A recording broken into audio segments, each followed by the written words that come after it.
রাধা বসে আছে আশায়, স্বপ্ন ডুবে যায় চার ইশারায়।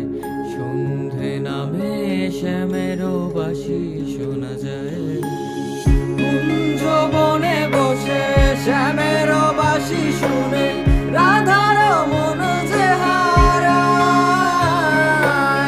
তোমাকে ভালোবেসে আমিও অবশেষে হয়েছি আজ অসহায়।